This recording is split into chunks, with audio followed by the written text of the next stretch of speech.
Good morning. Will the Standing Committee on Crown Corporations please come to order? Before the committee can proceed with the business before it, it must elect a chairperson. Are there any nominations? Emily Devgan? I'd like to nominate Emily Cross. Emily Cross has been nominated. Are there any other nominations? Hearing no other nominations, Emily Cross, will you please take the chair?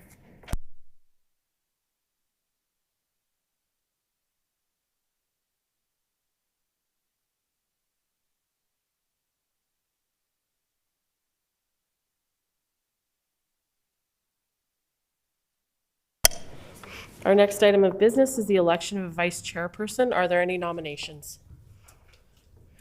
MLA Devgan. I'd like to nominate Emily De La Cruz. MLA De La Cruz has been nominated. Are there any other nominations? Hearing no other nominations, MLA De La Cruz is elected vice chairperson.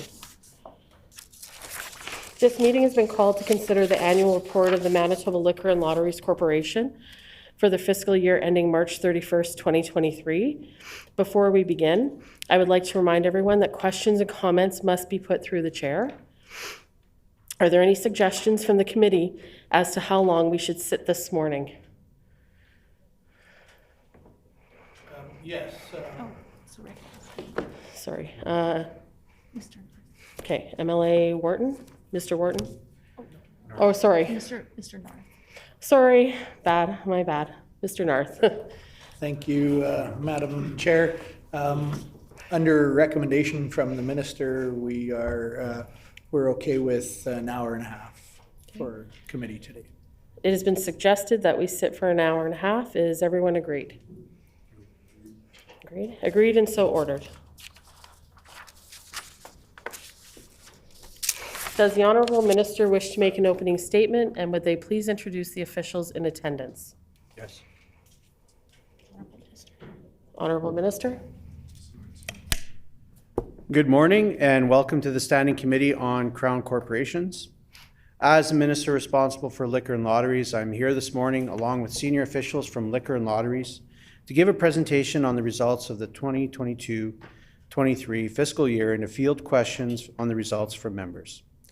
I would like to welcome the following officials of the Corporation's Board and Executive.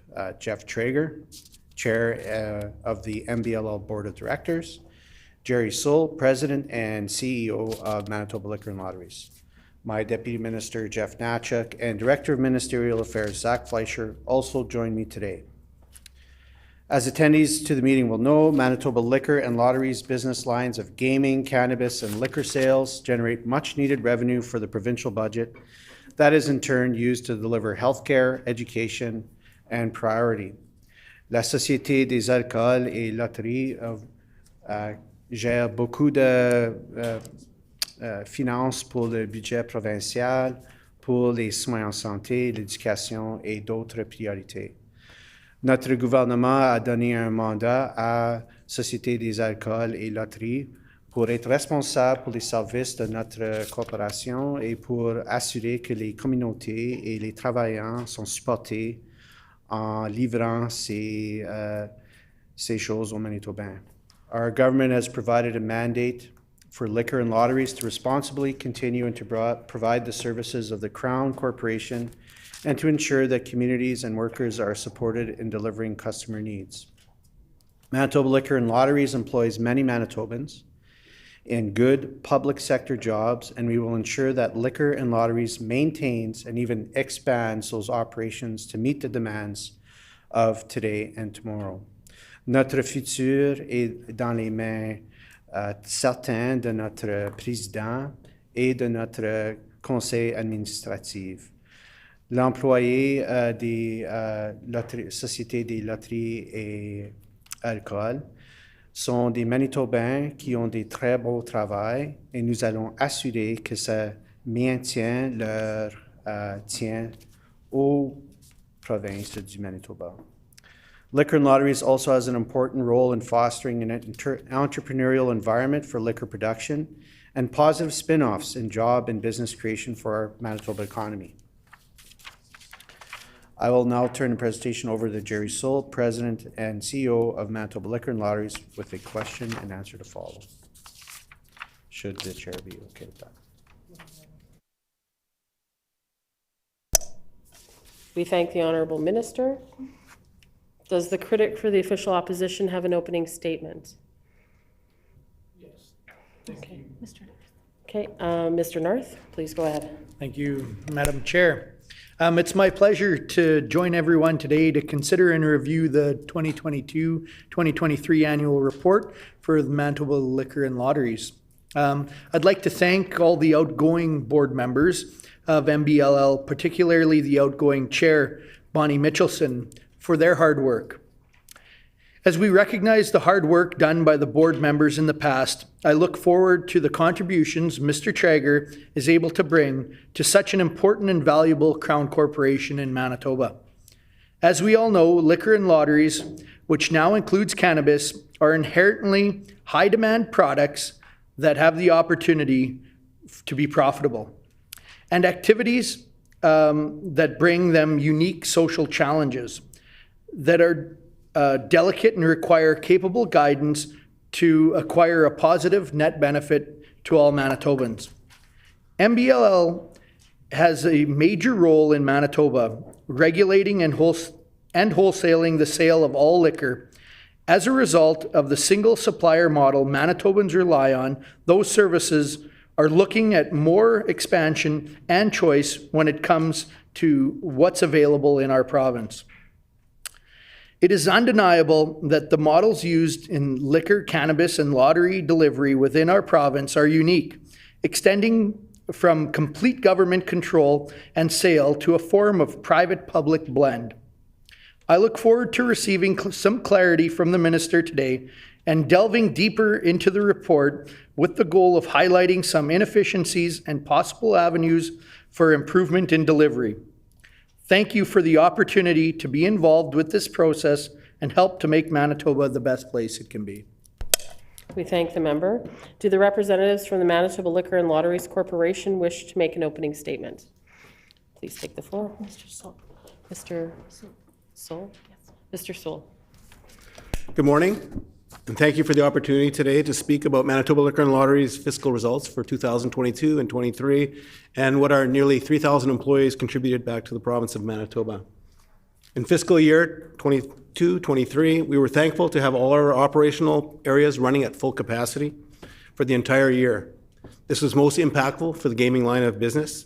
In the prior year, due to public health order restrictions that were in place, we lost 118 business days in our casinos and 69 days in our VLT networks.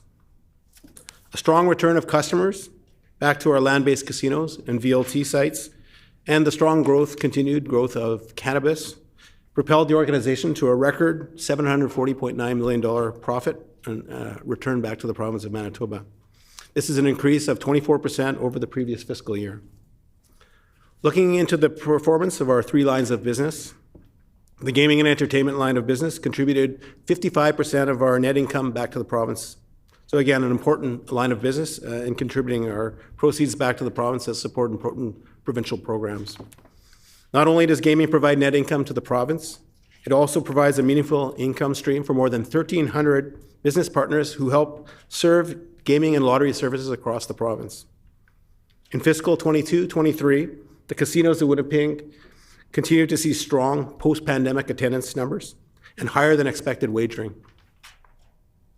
Coming back to the casinos, our customers enjoyed revised floor layouts and the replacement of nearly 300 obsolete slot machines as part of our commitment to keep our gaming floor fresh and relevant to the consumers' preferences. The Club Regent Event Center also welcomed back the full slate of live events and special events that were deferred during the pandemic. The casinos of Winnipeg net income contribution was a record $91.3 million. This eclipsed our previous high of $88.6 million back in 2012.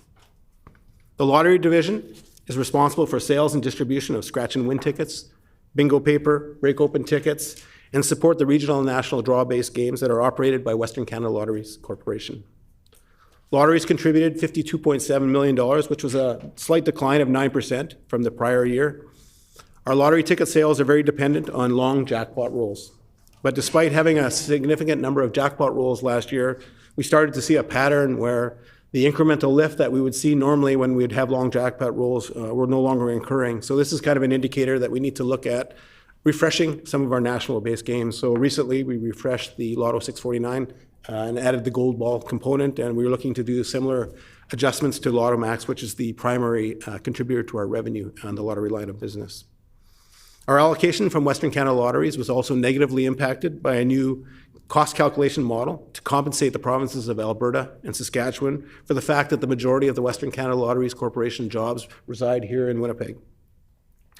Alberta, Saskatchewan, and Manitoba are each partners in the Western Canada Lotteries Corporation, and our more than 940 retailers also benefited, and they earned $18.4 million in commissions from lottery product sales. Play Now is Manitoba's only legal and regulated online gaming site, and it turned 10 years old this past year, so time flies. Play Now experienced significant growth during the pandemic and has had more than 147,000 customers register since the time it started.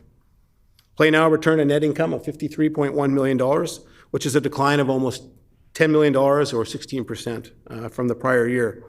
This decline was expected as a result of the opening of the casinos and the VLT sites, so we expected patrons to start migrating back to the land-based options that were available to them. This $10 million decline was more than offset by the increases in revenues through the casinos of Winnipeg and as well as through our VLT site holders. Play Now's net income contribution to the province is still well above our pre-pandemic numbers. During the pandemic, our net income to the province increased more than 500% during that period of time, so we're still well above pre-pandemic numbers. Turning to video lottery terminals, or VLTs as people most know it as, in fiscal 2022-23, we continued our efforts to replace obsolete VLT gaming machines.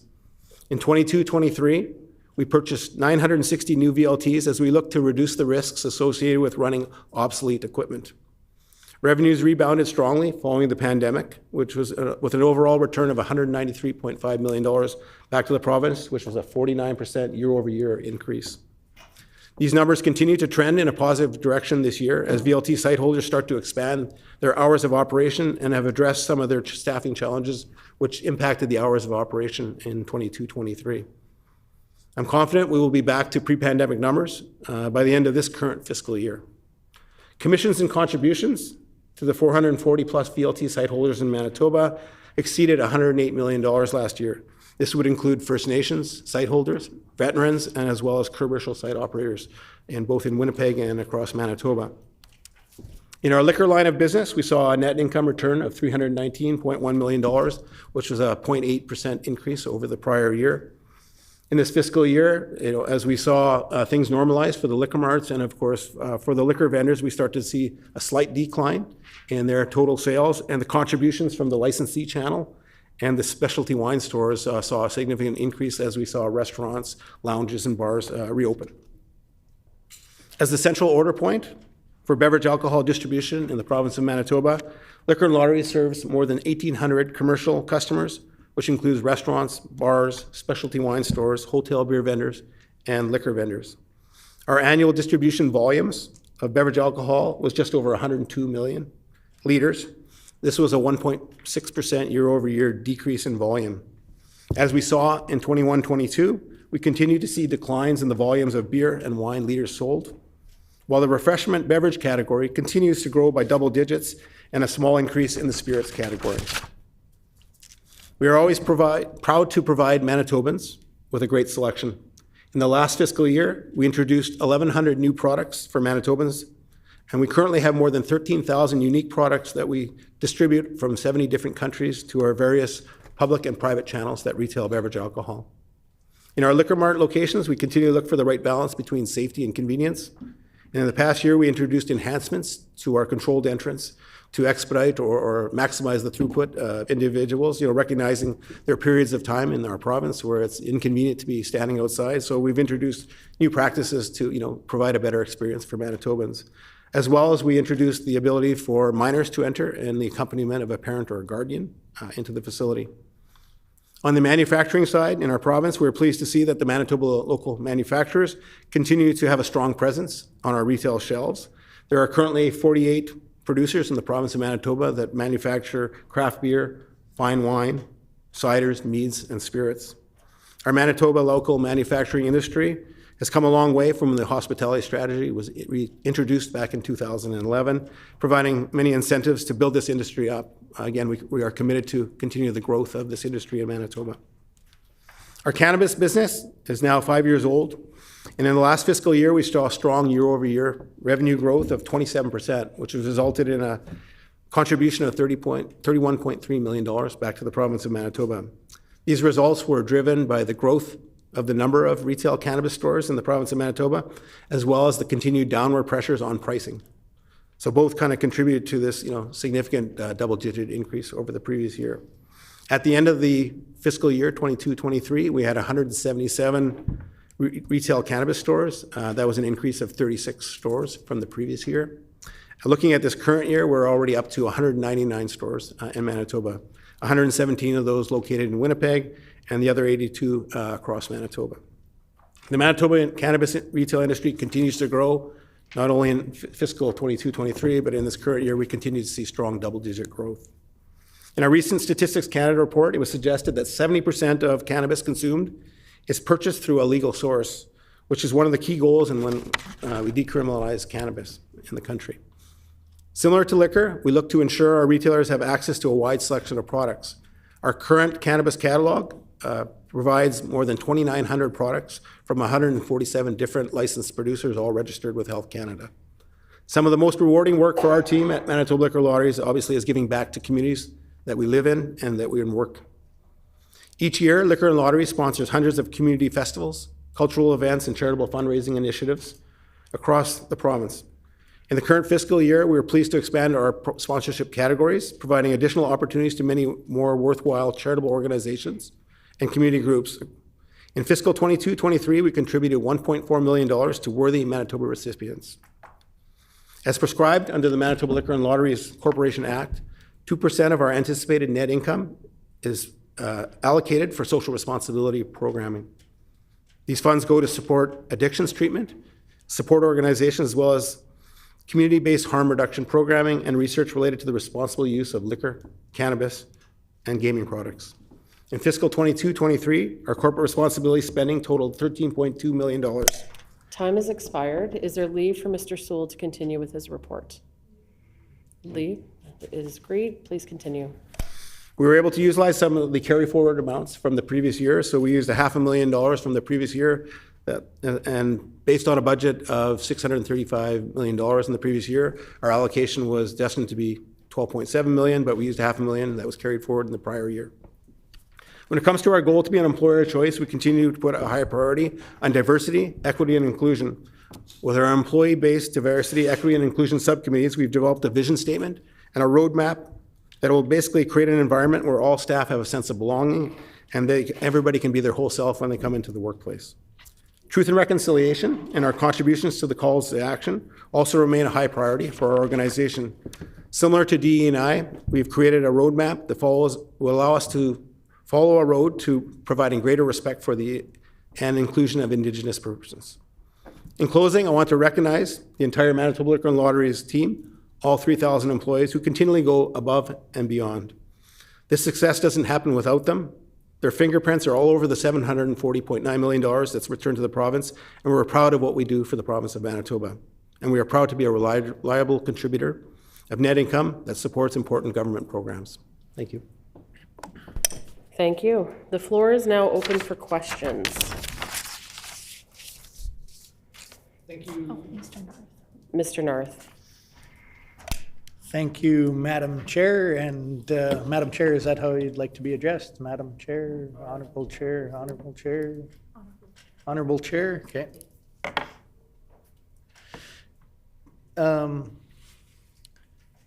Honorable Chair, my first question would be to Mr. Sewell, CEO.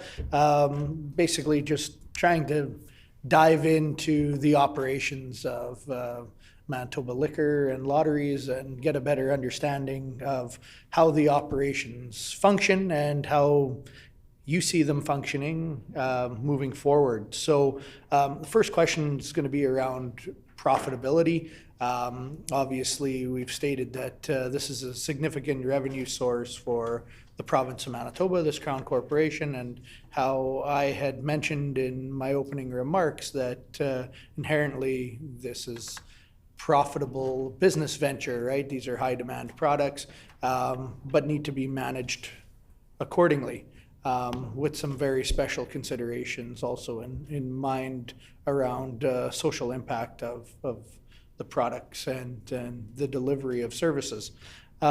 So we had noted that this last fiscal year has seen record profitability.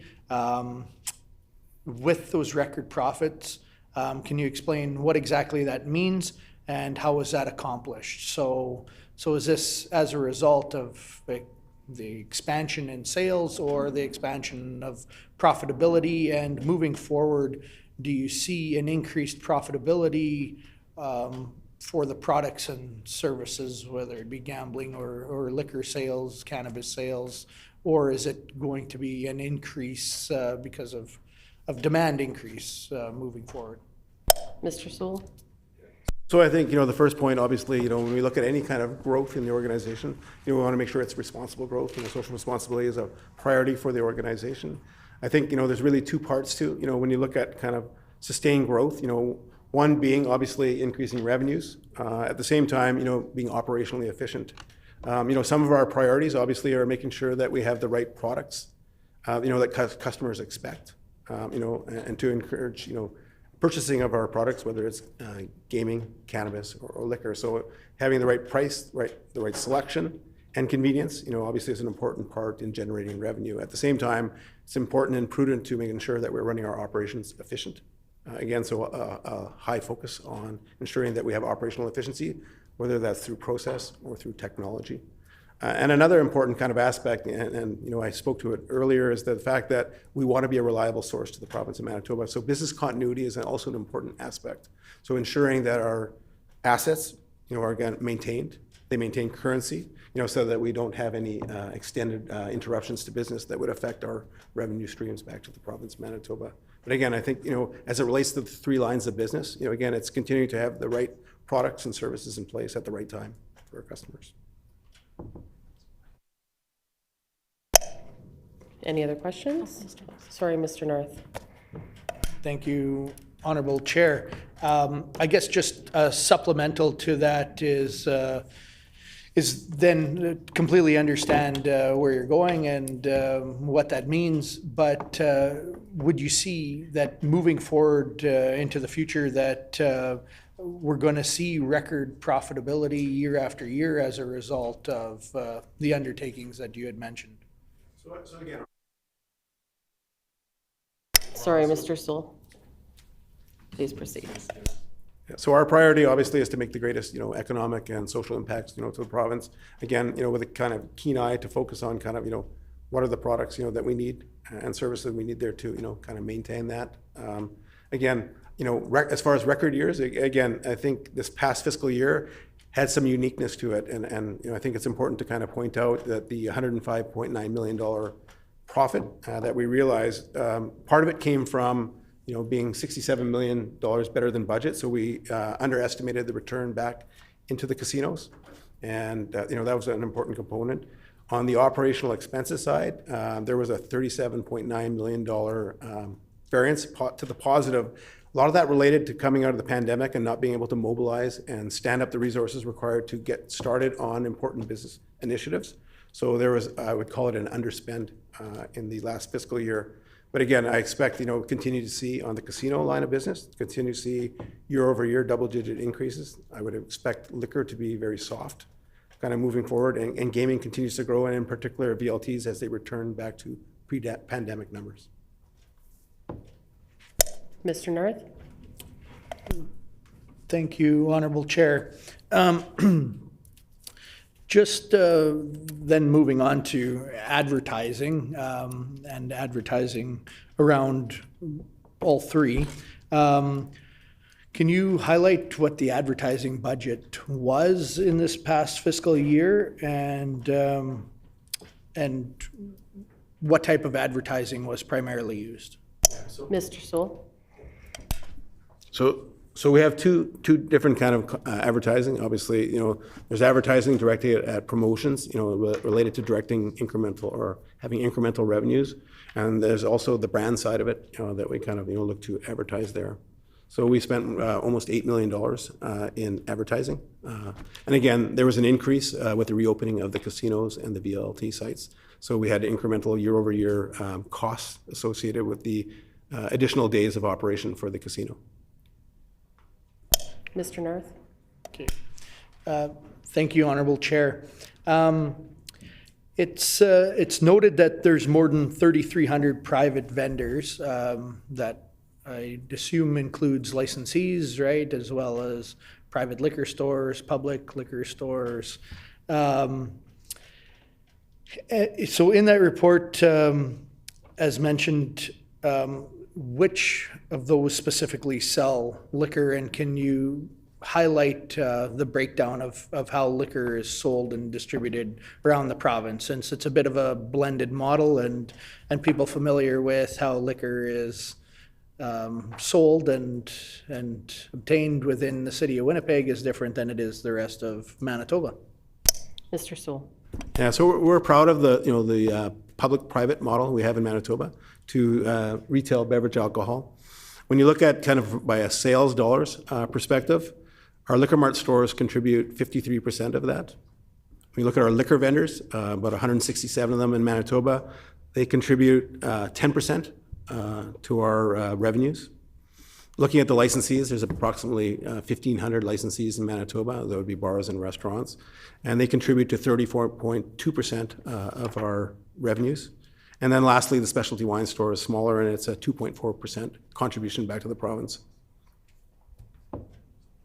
Mr. Narth? Thank you, Honorable Chair. Cost of sales was almost 50% of liquor operations' total revenues in 2023. So can you please break down the differences licensees, liquor vendors, and Liquor Mart retail stores might face in regards to cost of sales? Mr. Sewell? Yeah. So across all our lines of business that you would see in the annual report, all of them, again, have similar gross margin percentages, except for cannabis, where I mentioned earlier, we're seeing downward pressures on cannabis prices, but margins have negligible changes across all lines of business. Mr. Narth? Okay. Thank you, Honorable Chair. Then my question would be, how many private liquor vendors are there throughout the province of Manitoba? Mr. Sewell? So when we look at the private distribution or private retail side of it, we have about 232 hotel beer vendors, 167 liquor vendors in the province, and then we have 8 specialty wine stores, and then we have 3 duty-free operators here in Manitoba. Mr. Narth? Thank you, Honorable Chair. So then diving a little bit deeper into that and looking over the financial report in the annual report, is there any type of breakdown that you're able to provide on the corporate profitability from private liquor stores versus the MBLL owned and operated stores? What I'm asking is the profitability of the operation of liquor distribution, breaking out the retail part of it, because the MBLL stores are unique from the other ways that liquor is sold in the blended model with the private approach. And is there a breakdown in what the profitability addition is with the actual retail sale of liquor versus just the distribution and wholesaling of liquor? Mr. Sewell? So again, the private channels obviously contribute 47%, of our revenues and our profits back to the province.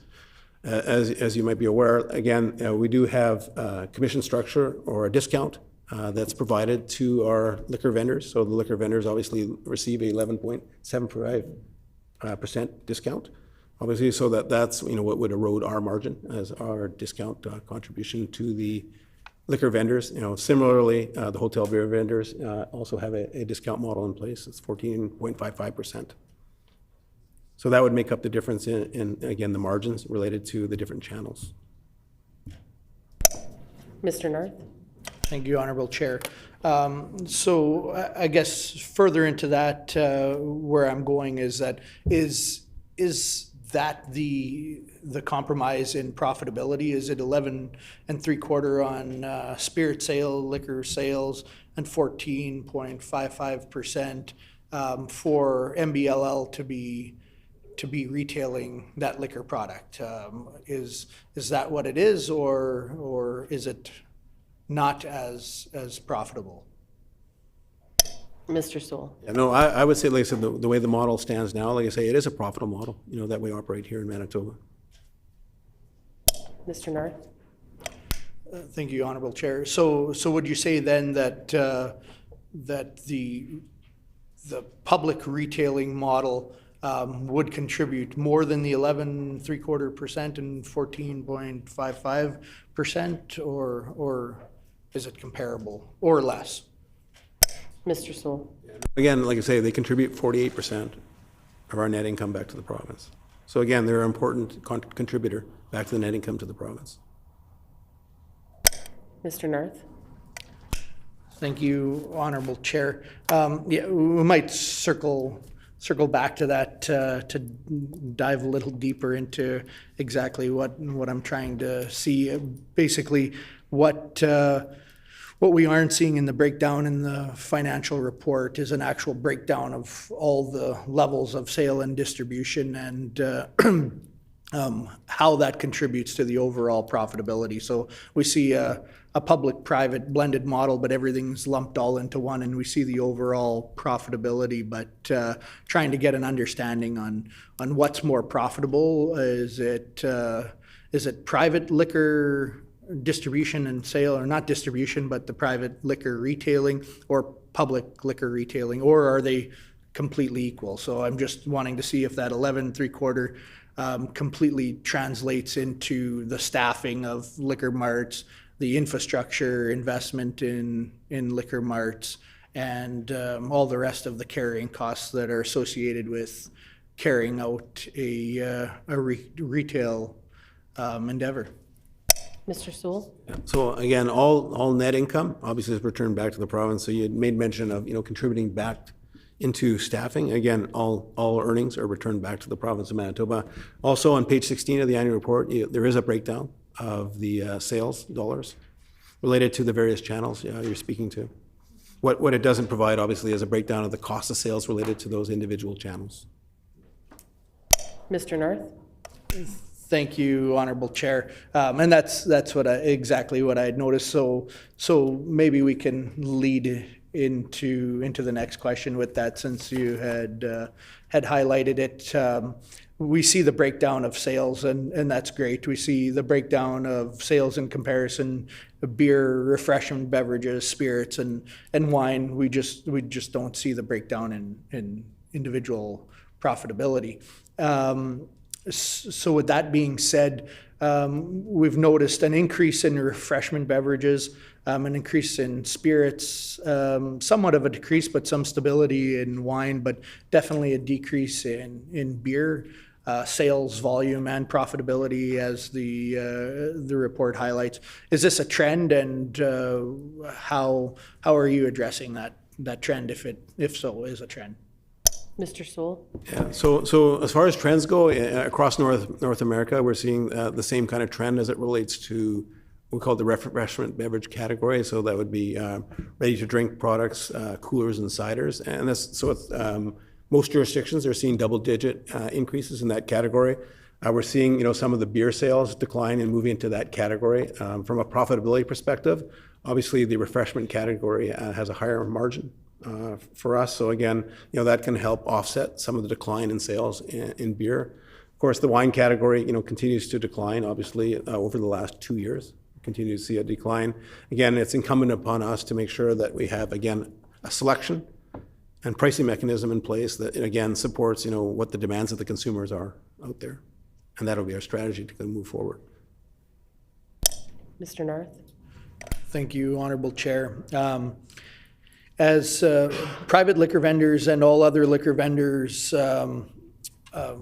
sell their product for the same prices as we've seen, there's no difference if you go to one liquor mart in Winnipeg or a retail liquor vendor in rural Manitoba. The prices seem to be all the same. Is that correct? Mr. Sewell. Enshrined, obviously, in legislation that, again, there's uniform pricing in the province of Manitoba. So a product listed by Manitoba Liquor and Lotteries must be listed for the same price, regardless whether it's in Winnipeg or in Churchill, Manitoba. Mr. North. Thank you, Honorable Chair. Then does the profitability differ from product line? So does the profitability differ from, let's say, beer to spirits to wine? And are some of the more profitable for MBLL stores?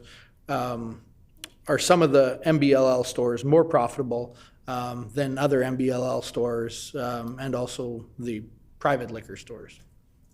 Mr. Sewell. And so across our 4 categories of products that we sell, we have different markup structures in place for them.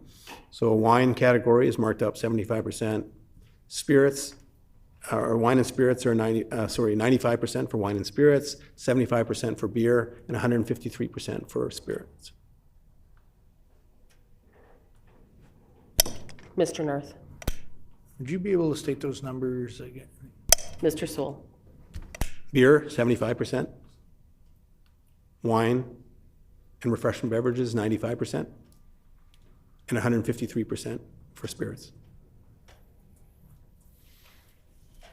So this is applied to the duty paid landed costs. Mr. North. Thank you, Honorable Chair. For the vast majority of rural licensed liquor vendors, they sell liquor products in privately owned businesses. How many of these rural licensed vendors currently operate? And I think you had mentioned it, but explicitly, if you can draw that comparison again, and maybe draw the comparison between privately and publicly stores. Mr. Sewell. So in total, when we look at kind of our retail outlets in Manitoba to serve beverage alcohol, we said we have more than 500 locations. Again, just repeating from prior, we have 167 liquor vendors in Manitoba, 232 hotel beer vendors, 3 duty-free operators, and 8 specialty wine stores. Mr. North. Thank you, Honorable Chair. How does MBLL, as the liquor wholesaler, decide what products are imported into Manitoba for sale? Mr. Sewell. So we employ a category management department that continues to, monitor trends in other jurisdictions, as well as we monitor kind of the sales trends in our, the products we have listed on the shelves. We also kind of seek input from our customers, looking for specific products. That might be a kind of an indicator of something we might have to add to our shelves at the end of the day. But again, it's a continued monitoring of, again, performance of the products we do have and kind of keeping an ear to the ground to what else is trending in other jurisdictions that are out there. Mr. North. Thank you, Honorable Chair.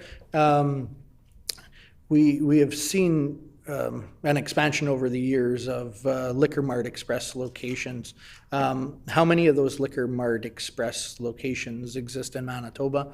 And are you seeing that they're providing more choice and options to Manitobans within centers like Winnipeg that have limited other sale of liquor? Mr. Sewell. So we haven't seen any significant growth, obviously, in our Liquor Mart Express locations. We have 6 of them in Manitoba. 5 of them reside here in Winnipeg. 1 is in Brandon, Manitoba. Again, they're an important kind of, from a convenience perspective, it was why they were introduced in our grocery stores here in Manitoba. Again, the products that we offer there are a limited selection of top selling products. So again, and it's based on the limited space available in those express store locations. Mr. North. Thank you, Honorable Chair. What is the process of opening a new Liquor Mart Express location, and what is the average cost associated with a new Liquor Mart Express location? Mr. Sewell? So again, we're always looking at responsible growth of our retail channels from the public side of it. And of course, at first start that there was a business case, to do so and proceed. Typically, construction costs would be in the neighborhood of, $400 a square foot. So again, depending on the size of the express store, you can extrapolate from that. Mr. Narth? Okay, thank you, Honorable Chair. How do the sales for Liquor Mart Express locations compare to private operated sales locations? So if you were to use an average of the privately run liquor stores across Manitoba versus the average Liquor Mart Express, how do sales compare? Mr. Sewell? And we've never done such a comparison. Mr. Narth? Thank you, Honorable Chair. Just to clarify, the cost of just setting up a Liquor Mart Express store is $400 per square foot, roughly, versus versus no additional cost for expanding that into a private model, right? Mr. Sewell? That'd be correct. Mr. Narth? What is the total overhead cost for Liquor Mart retail stores? So the publicly run Liquor Marts, is there a breakdown of what the cost of operations for those, whether it be broken down average by location or in the report, would you be able to highlight what the overall costs are for operation of the publicly run stores? Mr. Sewell? So we don't have handy, something that would kind of provide the breakdown you're looking for. But again, considerations you need to consider obviously would be lease costs, the obviously taxes, insurance, and obviously the ongoing maintenance of that particular facility. But that is kind of spread out through the various expense categories that we have in the annual report. So we don't have it isolated down to an individual store. Mr. Narth? Thank you, Honorable Chair. Mr. Sewell, would you say that that those stores are able to function on an 11.75% profit margin? Mr. Sewell? Clarification, the Liquor Mart stores? Yes.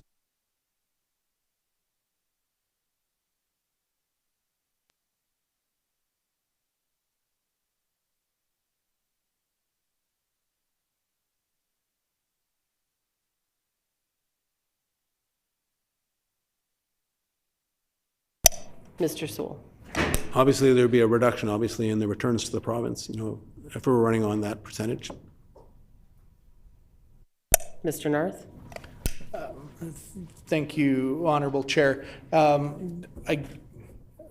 wouldn't, basically what I'm trying to say is that the public or privately run liquor stores across Manitoba are given an 11.75% profit margin from what's mandated as the retail liquor price versus what the wholesale price is. Their margin between those two is set at 11.75. Do the publicly run Manitoba liquor marts across the city of Winnipeg and other urban centers across the province, are they able to function, or are they currently functioning on that same 11.75% profit margin between what is extended to the private liquor vendors, 11.75% back from retail? Are the publicly run liquor marts functioning with staffing, contribution to pension plans, infrastructure carrying costs?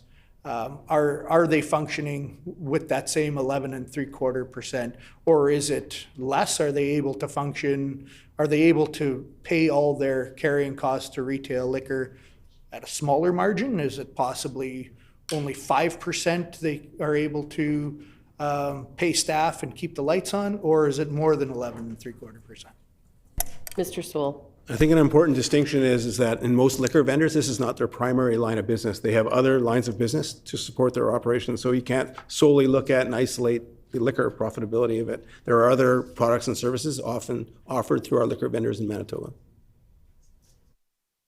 Mr. Narth.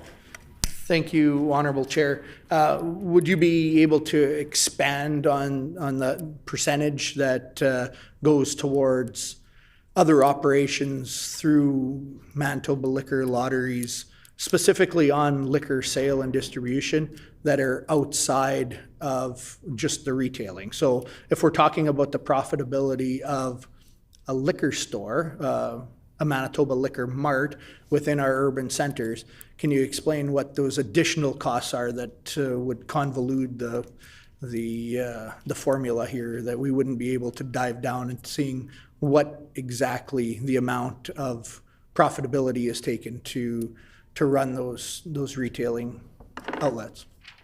Mr. Sewell. So some of the things to consider, obviously, the marketing, staffing, but I guess the other one would be important is our contribution back to social responsibility. Having some of our earnings back, to support social responsibility programs here in Manitoba would be other considerations that, don't come out of the profitability of a liquor vendor location. Mr. Narth. Okay. Thank you. Would you then have, thank you, Honorable Chair, would you then have what the total overhead or what the yearly staffing cost is for the Liquor Mart retail locations? Obviously, we weren't able to break out what the total overhead costs are for those locations, but would you have the yearly staffing costs for the Liquor Mart locations? Mr. Sewell. No, I don't have it broken down that way. Mr. Narth. Thank you, Honorable Chair. Mr. Sewell, is that something that you'd be able to provide? Is that something that we would have access to, or is that something that a future report we could further break down? Since we're using, basically what I'm getting at is that we have a blended model here and liquor, and we're focusing right now on liquor, and we'll move into lottery and cannabis, but a significant portion of the operation has historically been liquor retailing and sale. So it's, I think, important to Manitobans to see how that breaks down. Since we have a blended model that relies on private liquor sale and retailing throughout much of the province, I myself represent a constituency that's over 200 kilometers in length and don't have a single publicly run Manitoba Liquor Mart in it. So I think it's clear to most Manitobans outside of the city of Winnipeg that a lot of liquor retailing and distribution is done on the other side of the model. So it'd be nice to compare the two, but I'm seeing a great business model in the report, but I don't see the breakdown in comparison. So it's hard for Manitobans to understand what supports what, or if they are in fact equal. Mr. Sewell. Thank you. So on page 10 of the annual report, you'll actually see a breakdown by the segmented lines of business. That would kind of at least give you an appreciation for the operating expenses related to the liquor line of business. And then we can help provide some inputs for you. Mr. Narth. Thank you, Honorable Chair. Going back, would you be able to provide an average overhead cost for operation for Liquor Mart retail locations within just the city of Winnipeg? So just completely focusing on Manitoba Liquor Marts. Mr. Sewell. So would this be something you'd be looking for in future reports? Mr. Narth. Yeah, definitely in future reports, or if you have any numbers, even rough numbers that are able to guide us right now through this report to break down any of those numbers that we have. Mr. Sewell. So at this time, we don't have those numbers. We would have to calculate that out. Mr. Narth. Thank you, Honorable Chair. Does MBLL have any desire to increase the retail costs of beer, wine, or liquor moving forward in 2024? And is there a need for that, or is that stable, pricing stable moving forward? Mr. Sewell? The shelf prices are set actually by the suppliers. They set the price of where they want to be on the shelf, and we work it back towards the duty paid landed cost. So it's ultimately the suppliers who dictate the price on the shelf. Mr. Narth? Thank you, Honorable Chair.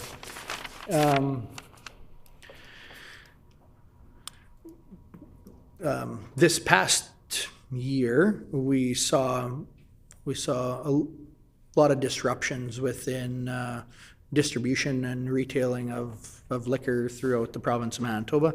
There was some strike action taken. How much did the strike this past year cost Manitoba Liquor and Lotteries? Mr. Sewell? Sorry. Honorable Minister?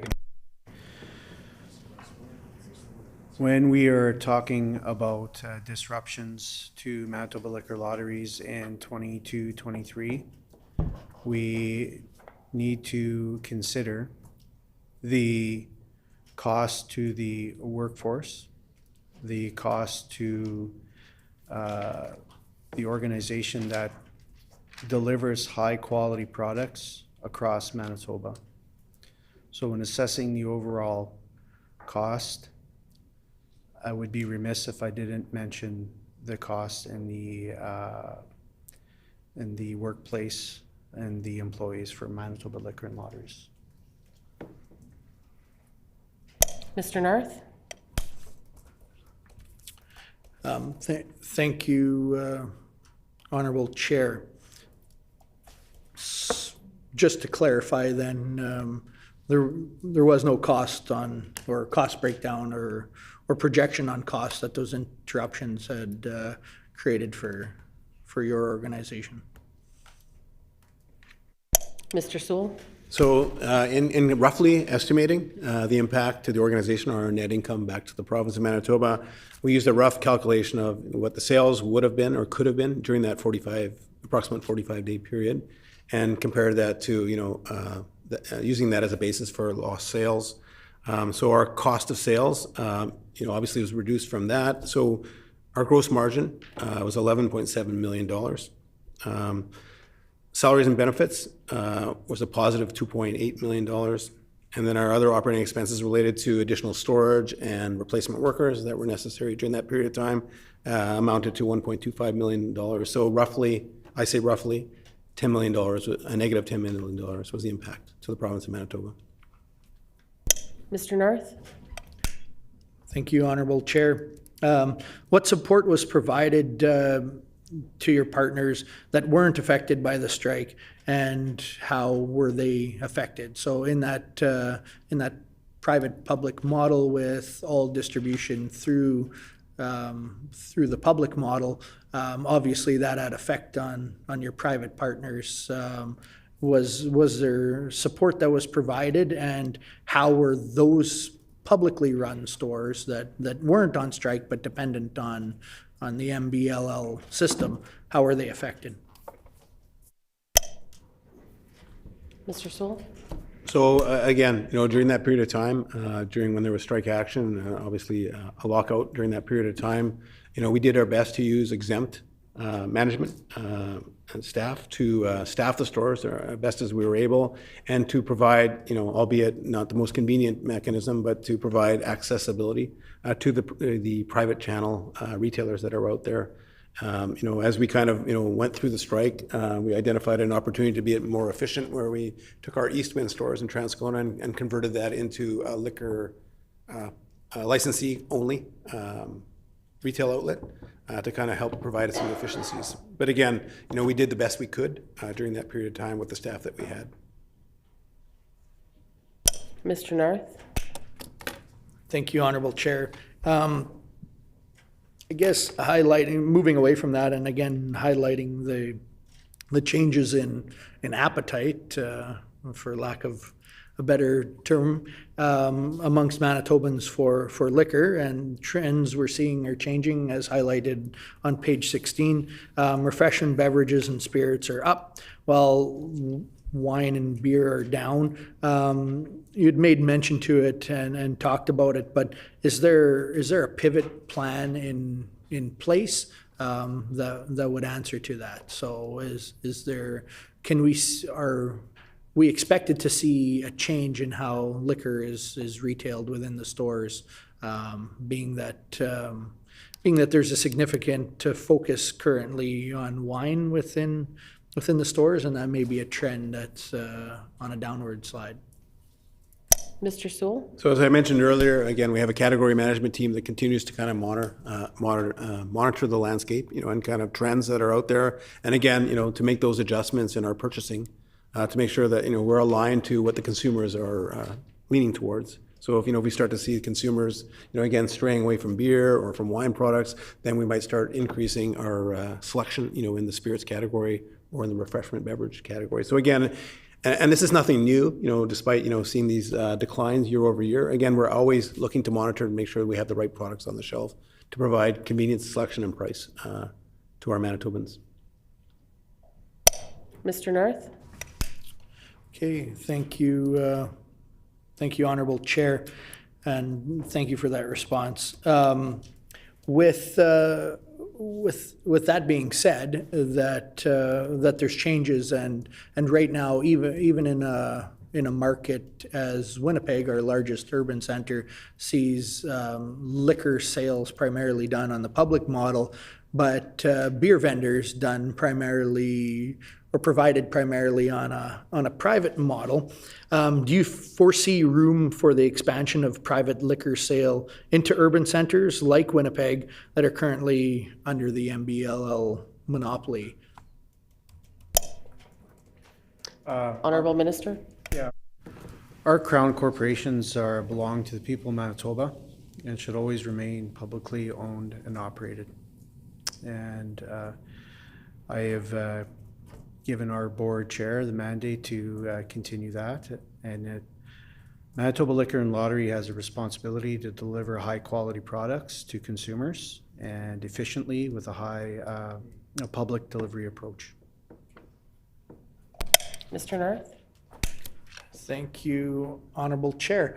I guess then I'll shift my next question to the Minister Simard. So what you're saying is that we currently have a blended approach, which the CEO, Mr. Sewell, has said functions well, and we can't completely break out what the profitability comparison is between the two, but obviously overall the blended model provides significant contribution to Manitoba.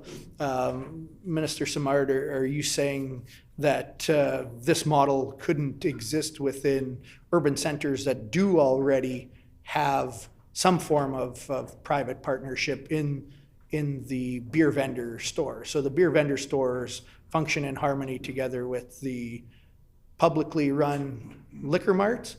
But in your previous comment, you had said that they need to stay, the liquor marts need to stay completely public. Honorable Minister? Thank you for that question. In response, for clarity's sake, is that our crown corporations belong to the people of Manitoba. As you've seen throughout the course of your questions to the CEO, we have a very strong, capable team who have great business acumen, who have delivered year after year for Manitobans. And in a context such as that, I think that they are delivering on the mandate that we have given them to provide consumers their products efficiently with a public delivery approach, and we will continue down that path. Mr. Narth? Thank you, Honorable Chair.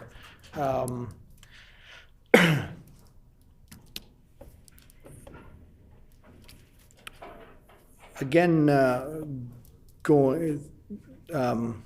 this question would be directed to the CEO. Speaking to the advertising budget for MBLL, can you break down that advertising budget for Manitobans, primarily for liquor, cannabis, and lotteries? Mr. Sewell? I wouldn't have that handy, but we could provide that. Mr. Narth? Thank you, Honorable Chair. When could we expect that provided to us? Mr. Sewell? It won't take long, like I say, a week. Mr. Narth? Thank you, Honorable Chair. Honorable Chair, my question would be to the Minister. Again, do you not think that with MBLL having a monopoly, in a sense, on legal liquor, cannabis, and gambling within the province, that the advertising budget could be better used by government programs or the infrastructure? Honorable Minister? Yeah, the programs that are offered by Manitoba Liquor and Lotteries promote its products in a socially responsible manner. And as a public corporation, these programs are accompanied by social responsibility themed public awareness campaigns. And they're designed to help consumers have lower risk experiences with MBLL products and avoid potential harm. So money well spent. Mr. Narth? Thank you, Honorable Chair. Since MBLL is a monopoly of services in Manitoba, like was stated in the previous question, is it appropriate for them to be sponsoring sporting events at all when that funding could again be used to support Manitobans? Honorable Minister?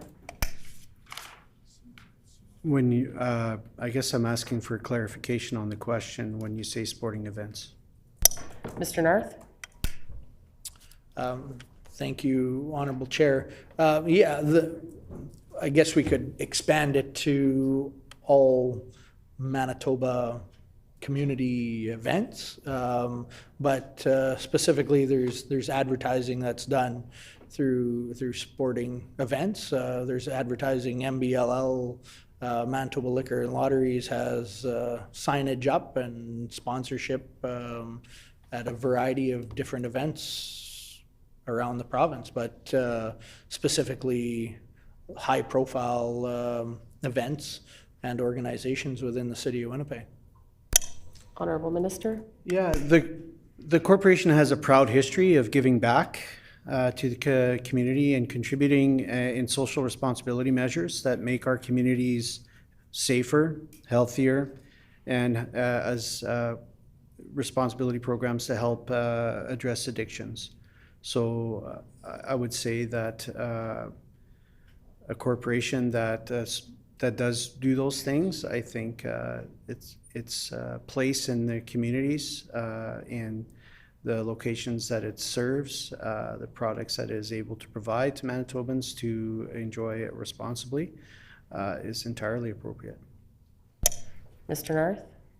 Thank you, Honorable Chair. So this would include then just the outright sponsorship that doesn't include a message of safety or responsible consumption. Is that correct? Honorable Minister? The MBLL has a proud tradition of sponsoring community programs where all sorts of community organizations are able to apply to funds to further their development needs within their communities. So the MBLL, being a publicly owned corporation for Manitobans, should also work for Manitobans in those communities. Mr. Narth? Thank you, Honorable Chair. Thank you for that response.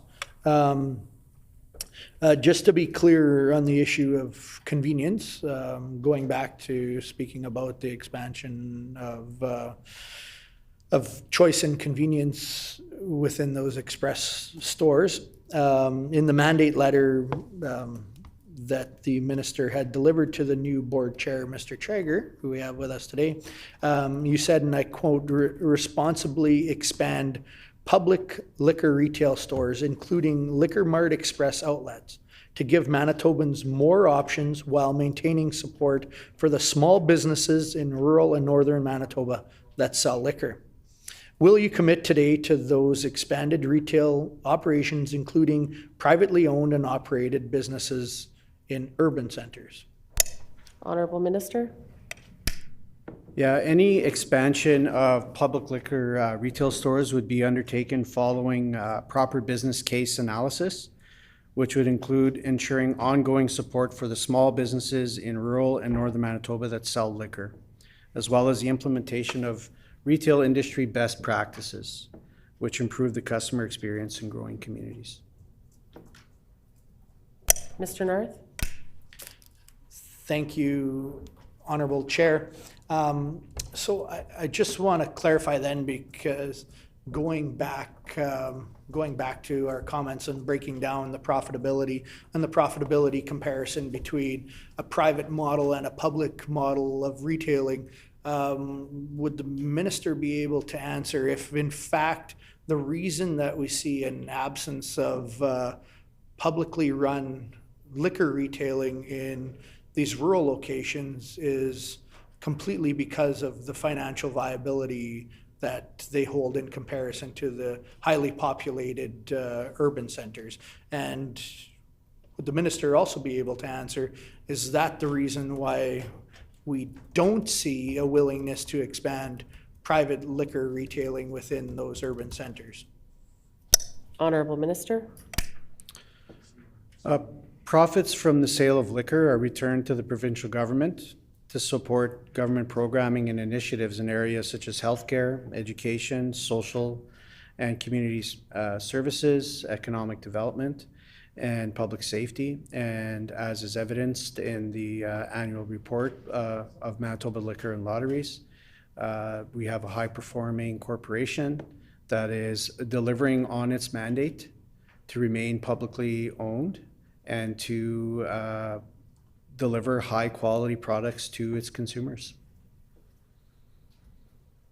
Mr. Narth. Thank you, Honorable Chair. Would the minister then be able to answer if there is a feasibility model? Would the minister be interested in expanding publicly sold liquor, publicly run liquor vendors in small rural communities, or is it not feasible? Honorable Minister.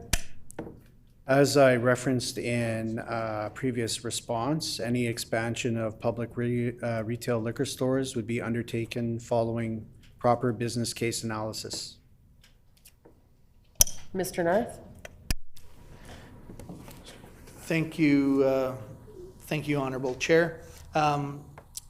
Will the minister commit to taking on, as an undertaking, providing members of this committee with the follow-up information the CEO has committed to, and that being around breaking down the profitability comparison between the privately run model and publicly run model?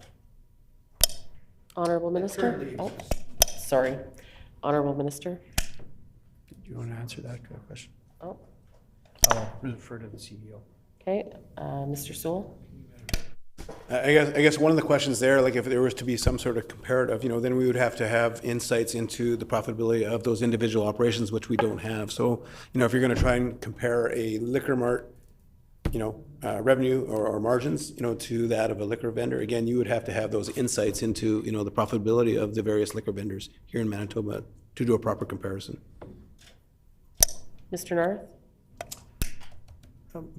Thank you, Honorable Chair. My comment for that to the CEO would be that I think it's pretty simple to break it out. If we take the retailing out of the equation, the profitability of distribution of liquor through the private model versus the public model and a comparison of that.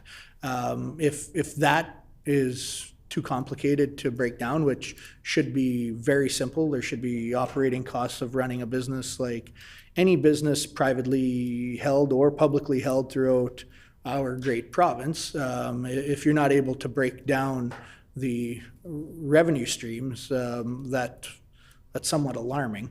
But that being said, if that's not able to be provided, as you've committed before, that you're willing to provide information as a follow-up to our committee here today, would you then be able to break down the profitability of the publicly run liquor marts? So taking out the retailing operation and show us what the profitability is with the cost of operation broken down, so that we can see, separate from the privately run model, the profitability of the publicly run stores.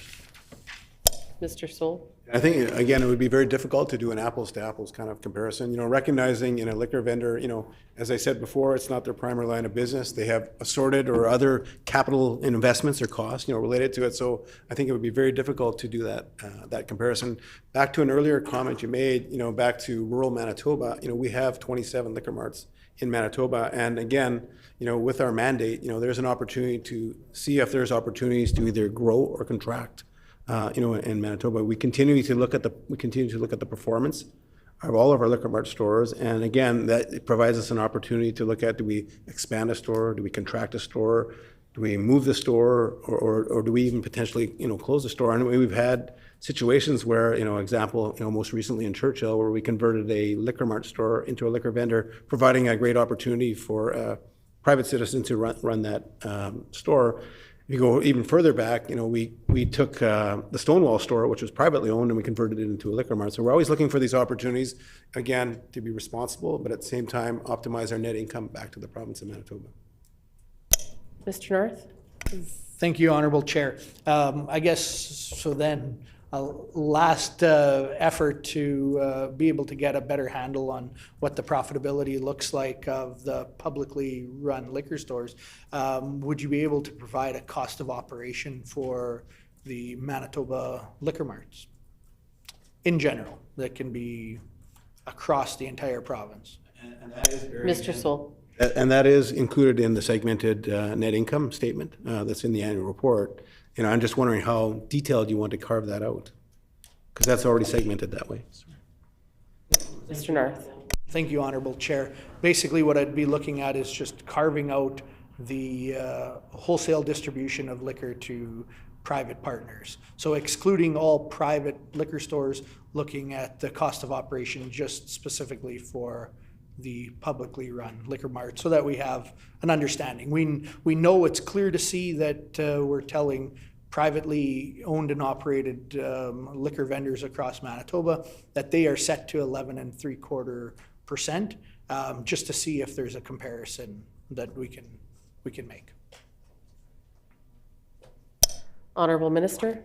I will pass the microphone off to the CEO in a couple minutes, but the goal of Manitoba Liquor and Lotteries, as been written in the mandate letter, is to look for all of those opportunities, but also to be able to provide high quality, publicly run services to Manitobans, services that Manitoba can be proud of, that remain profitable, that give back to the community, that invest in socially responsible ways across the province.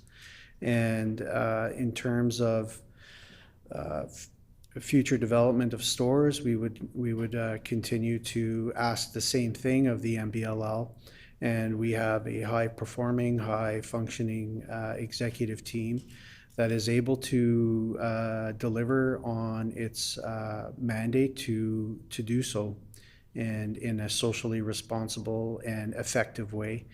And I think that what we're hearing here at this committee is that the expertise that we are able to tap into in terms of running the corporation is of very high quality.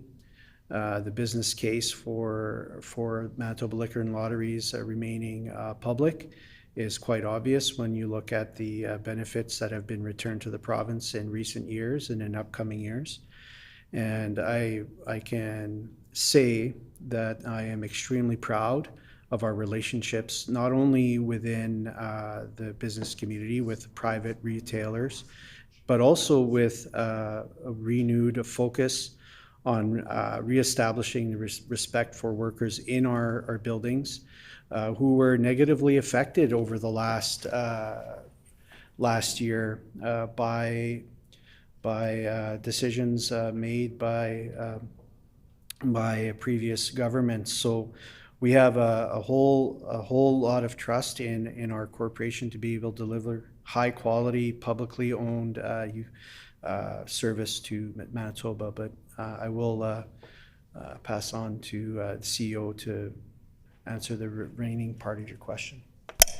Mr. Sewell? Yeah, so circling back kind of, and you getting back to your earlier request for kind of, this breakdown or potential comparison. Again, the other consideration which would complicate matters is, there's the shared efficiencies, that are also, when we're appropriating cost to things, because we have shared efficiencies. When we're freighting out, beverage alcohol, again, we're having the opportunity to drop off at a public store and a private store. And so, how do you proportion out, obviously, those related operating expenses, that we have.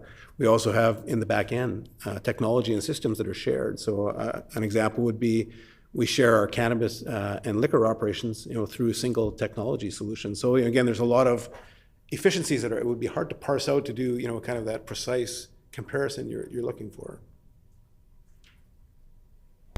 Mr. Narth? Thank you, Honorable Chair. I won't dwell on it, but basically all that I was asking for is breaking out the cost of basic operation strictly on the retail side. But moving on from that, it's to my understanding that there's been significant changes in demand as inflation rises. It's what spurred on the strike that we had seen last year by MBLL employees, that the cost of living has risen, and the employees that fulfill the roles and responsibilities to execute the sale of the product for Manitobans was outpacing what they had viewed as responsible and reasonable. With that being said, it's to my understanding that the private model, the shared profitability with the private model hasn't increased in possibly decades. Is there any consideration that's has been made to strengthen those partnerships between the private liquor distribution and MBLL? I'm going to ask who the question is posed to, so I know who to acknowledge. To Mr. Sewell. Thank you. Mr. Sewell? Yeah. So after, the last number, again, there hasn't been much change. Again, we haven't had the ability to pivot in any way as we kind of, move forward under the direction of the prior government. So there hasn't been much way in an adjustment or kind of reviewing, different opportunities that are out there.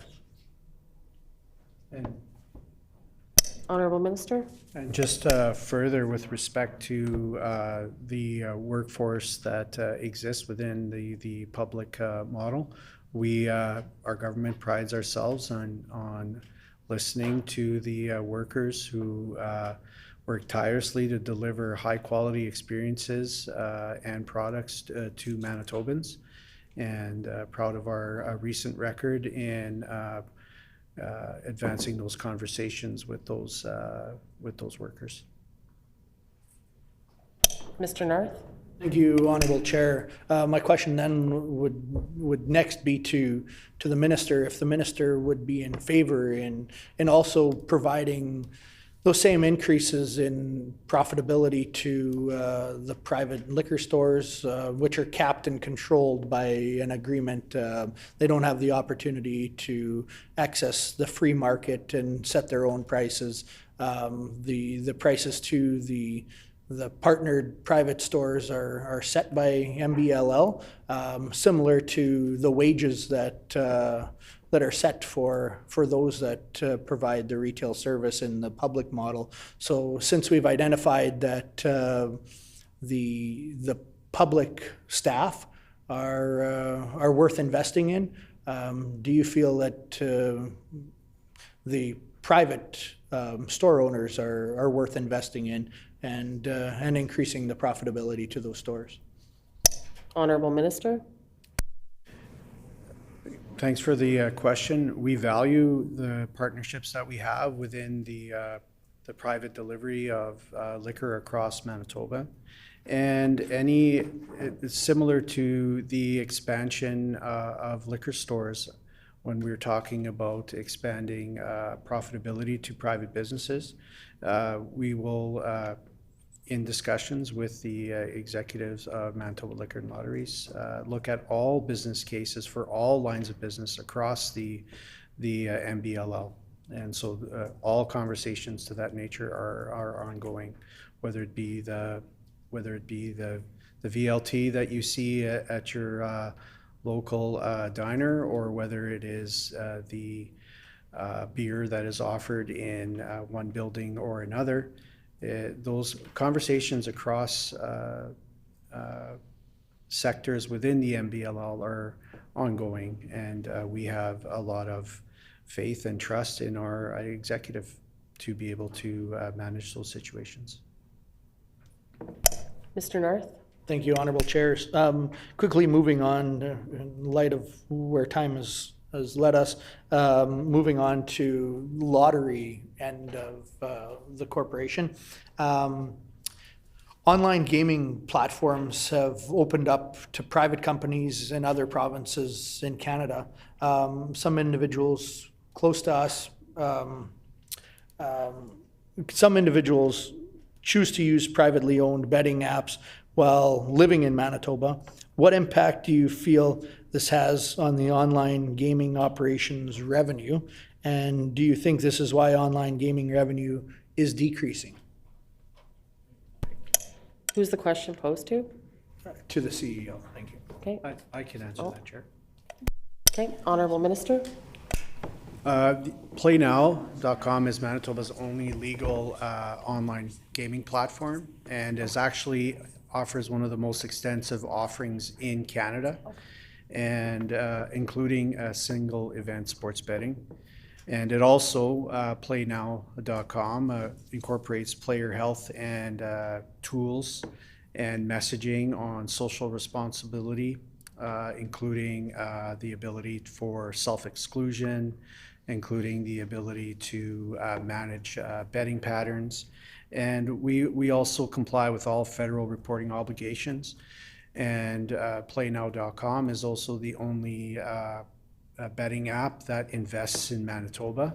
So we're proud to be able to deliver this offering to Manitobans. As for what people spend outside of the borders, I can't comment on that, because we're proud to have a legal online betting tool here in the province that is reliable, that doesn't go to Malta or Gibraltar, that is you are able to be paid for your winnings as well. Mr. Narth. Thank you, Honourable Chair. With seeing that time is only allowing us 5 more minutes and only a few more questions that I can quickly proceed through regarding lottery and a few on cannabis, is there a will for leave for the rest of the committee for a few more minutes, recognizing time commitments by others? 10?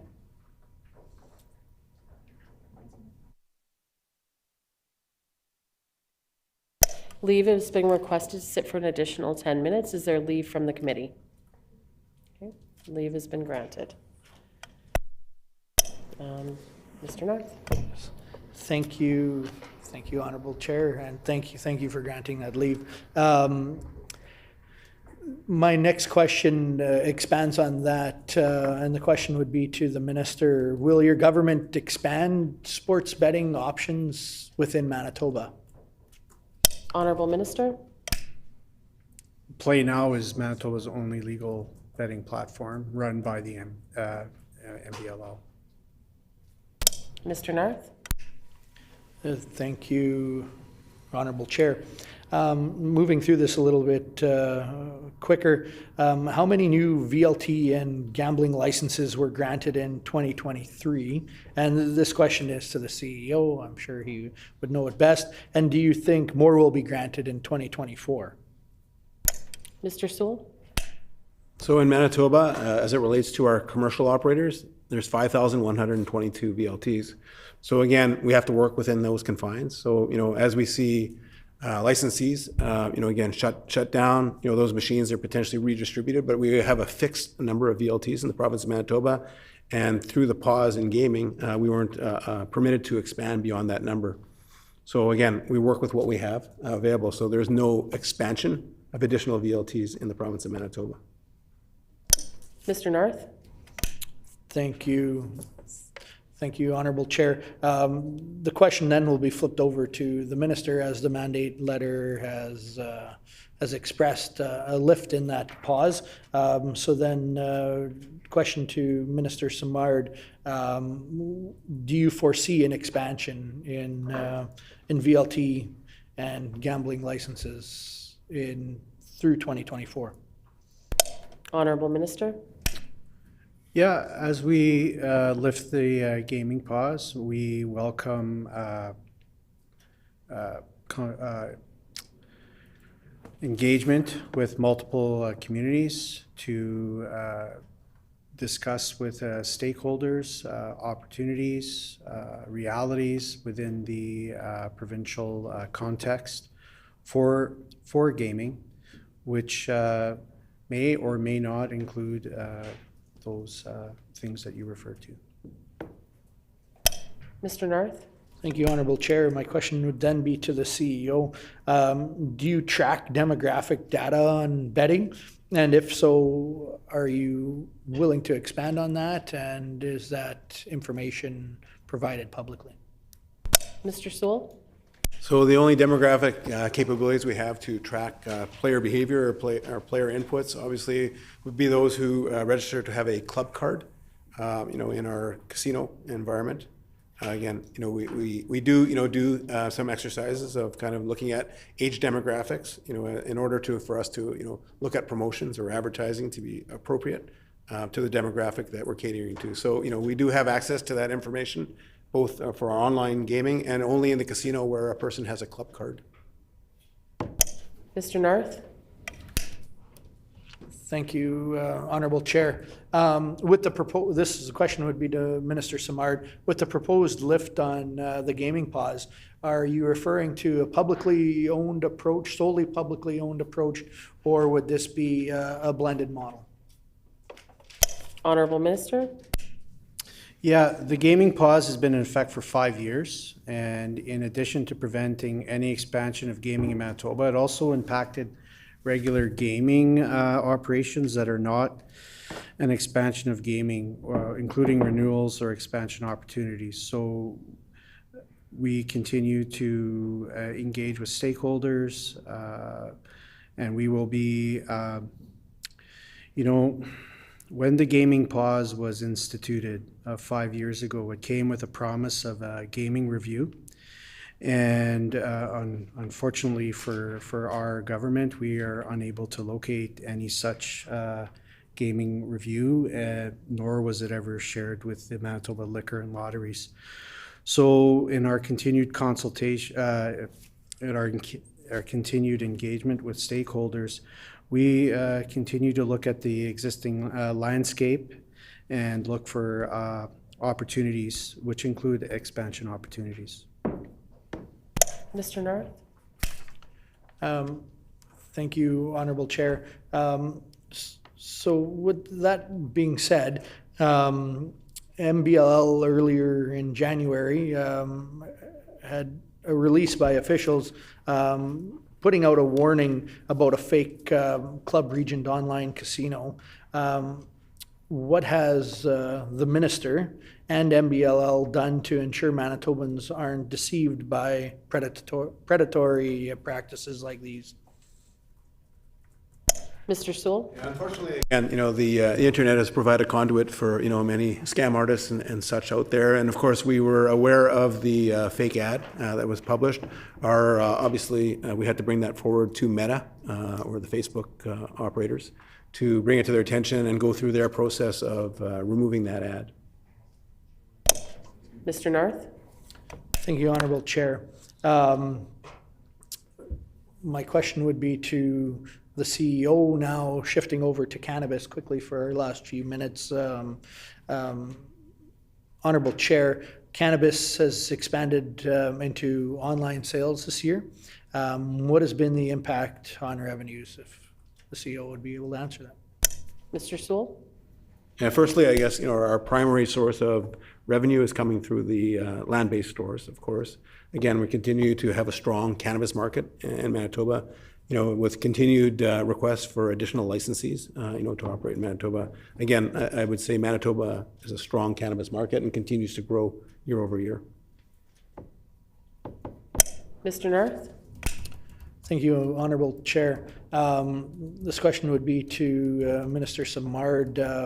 Would he be able to, in general, state whether he prefers the private or if there's a perceived benefit for public sales of cannabis products through Manitoba? We heard before a strong defense of the public model of liquor sales throughout our higher populated urban centers. What is the minister's feeling on the model, the current model that we have for cannabis sales? Honorable Minister? Thank you for that question. As we appoint new board chairs, settle collective agreements, lift the gaming pause, engage with stakeholders across stakeholders within the Manitoba Liquor and Lotteries, cannabis and the sales of cannabis and how they're sold in Manitoba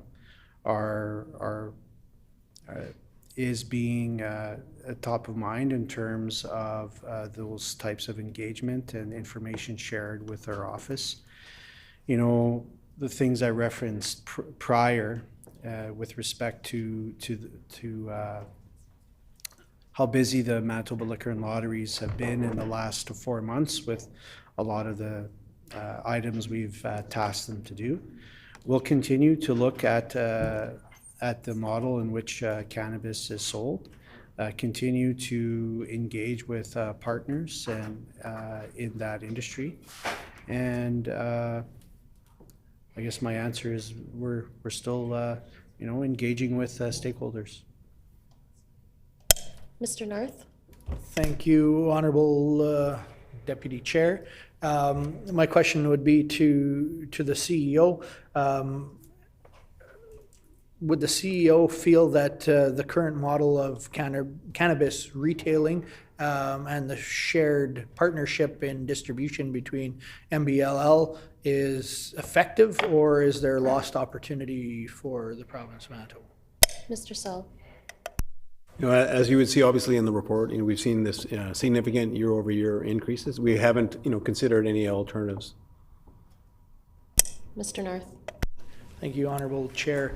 I'd like to shed light on a comment that was made earlier by Minister Naylor.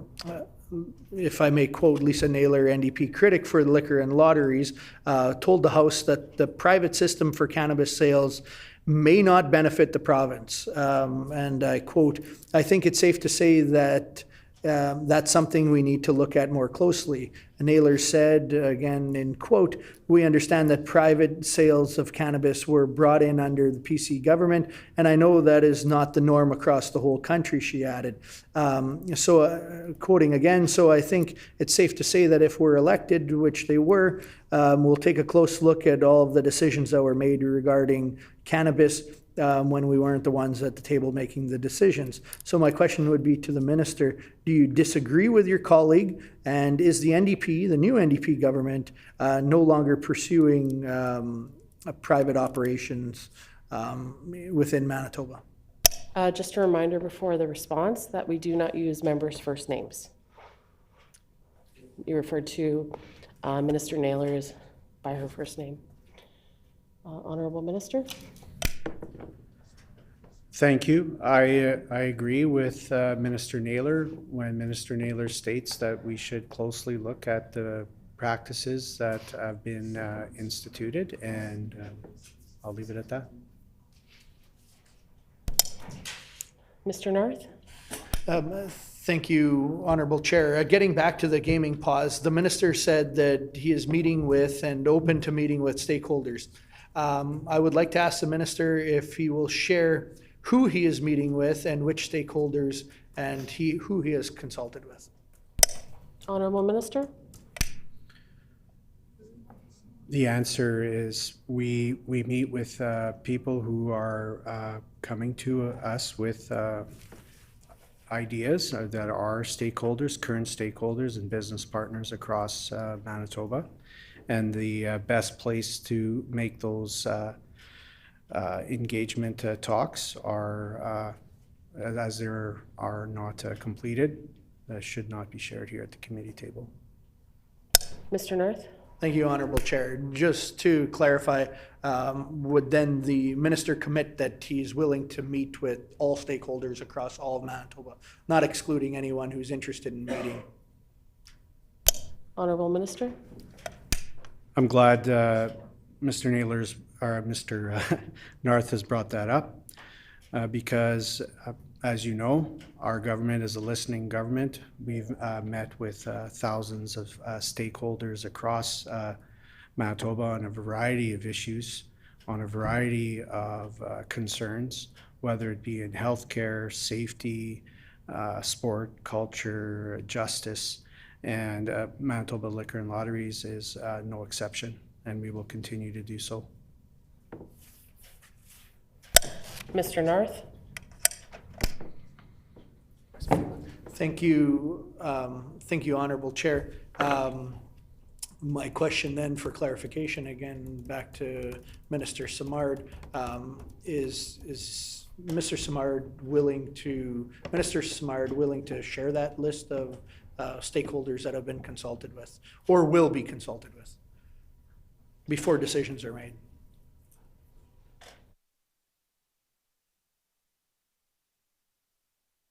So there's just a reminder to folks, we have 3 minutes left and we need a minute at the end to put the question to the floor. Minister Simard? Honorable Minister? The question again was, can you repeat that, please? Mr. Narth? Thank you, Honorable Chair. The question is, would the minister make that list of stakeholder engagement public prior to any decisions? Honorable Minister? What I can commit to doing is continue to meet with as many stakeholders as possible in terms of lifting the gaming pause and continue to engage with our business partners across Manitoba in the sector. Mr. Narth?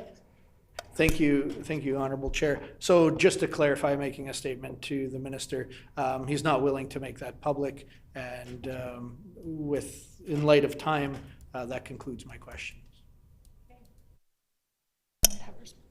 Honorable Minister, do you have a response? Sure.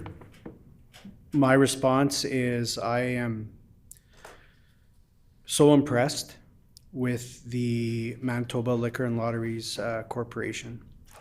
I have learned over my short period of time as minister responsible for liquor and lotteries that the culture at Manitoba Liquor and Lotteries will be continue to be high performing, and I am so proud of the ability that our workers have had to be able to deliver for Manitobans, to deliver high quality products, to deliver great service, And I just can't wait to continue to work with this fabulous organization. And my heartfelt thanks to all of the people within that corporation who have been supporting the work of our CEO and the executive. We are very lucky in Manitoba to have such a high-quality corporation, and it is a great jewel for us. Thank you, Honorable Minister. Seeing no further questions, I will now put the question on the report. Shall the annual report of the Manitoba Liquor and Lotteries Corporation for the fiscal year ending March 31st, 2023 pass? The report is accordingly passed. The hour being 11:40, what is the will of the committee? Committee rise.